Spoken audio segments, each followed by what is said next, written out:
To Rolling Stone magazine, Mark Knopfler is ranked as one of the greatest guitarists of all time, as if we needed them to tell us that. He's best known for his group, Dire Straits, who became the biggest band in Britain since Pink Floyd and maybe in the world, and had one of the biggest selling albums of all time with Brothers in Arms. But what many people don't know is that Mark is the only rock star to have a species of dinosaur named after him. Strange, but true. And that during those heady, hedonistic gigs in the 80s, his stimulant of choice on stage and off was a nice cup of tea. Ladies and gentlemen, please welcome Mark Knopfler.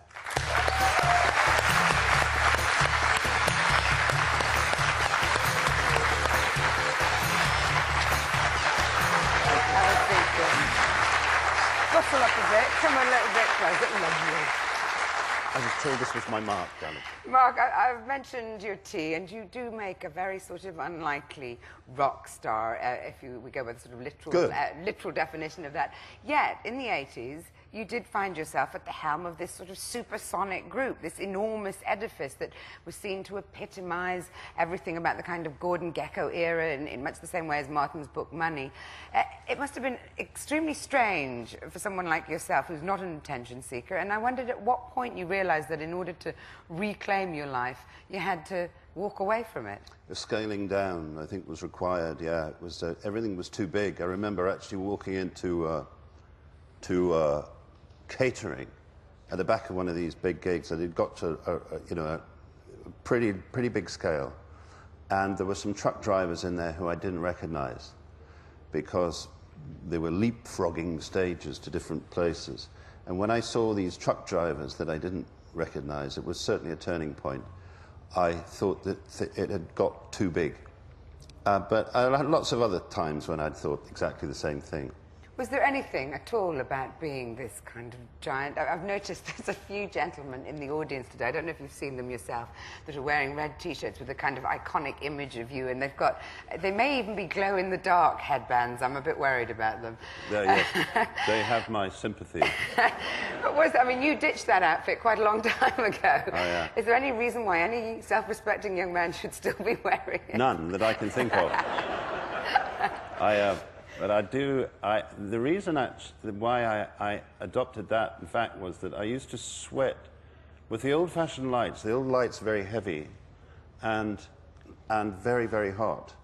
And I was spraying sweat all over the place when I was playing, and I couldn't see my chords through my tears.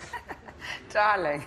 So that's really why I did that. And when they brought in these modern lights, I didn't need to have a headband anymore, so I stopped wearing that too. Well, it's a miracle with that kind of handicap, the spraying sweat handicap, that you managed to make it into this list of the world's greatest guitarists ever.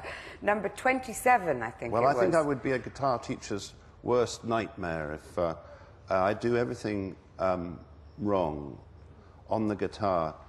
How do you mean? Well, if this was a guitar neck, for instance, the correct way would be to play with your thumb in the back of the neck and your wrist round here, and adopt these impossible positions.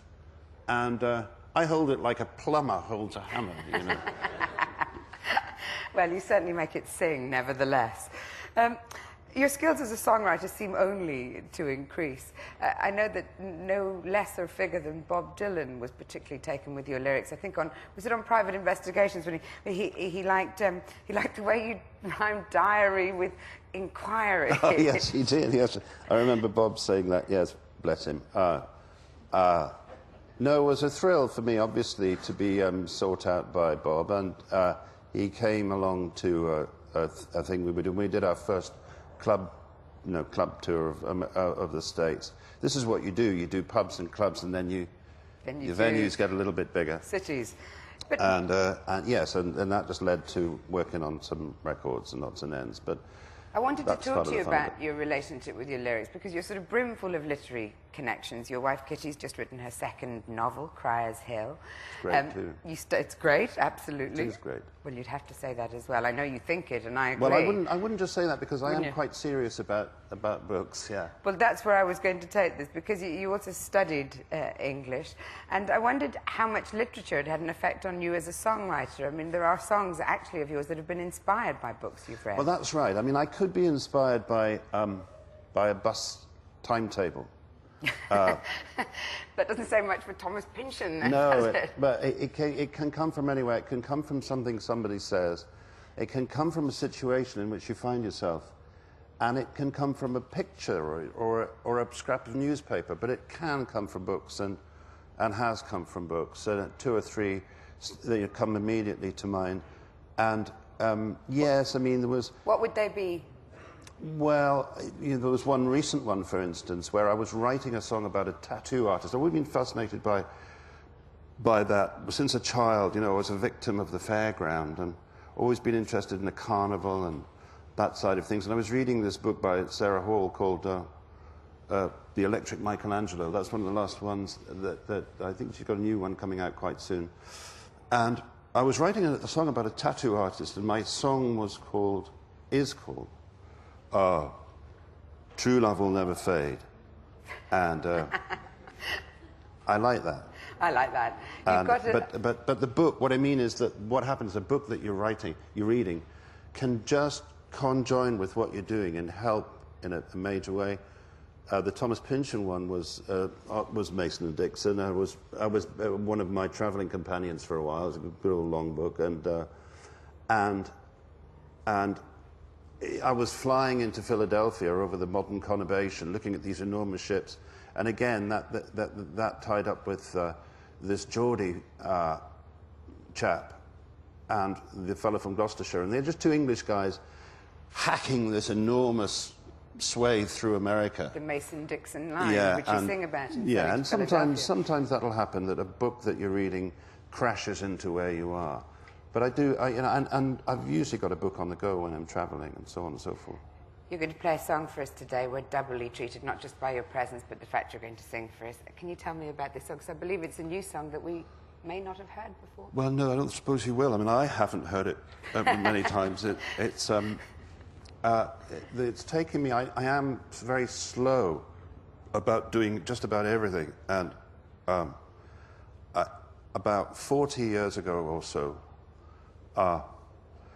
when we were 11 or 12 in grammar school, we were the horror of the school Christmas party came round. The school Christmas party would be looming, and one of the things that you had to do was ask a girl to go to the Christmas party with you. And McIntyre, who was our games teacher, was an ex-Scots commando, and we were terrified of him. And his method of punishment was to summon you towards him. Martin Knopfler, come here, boy.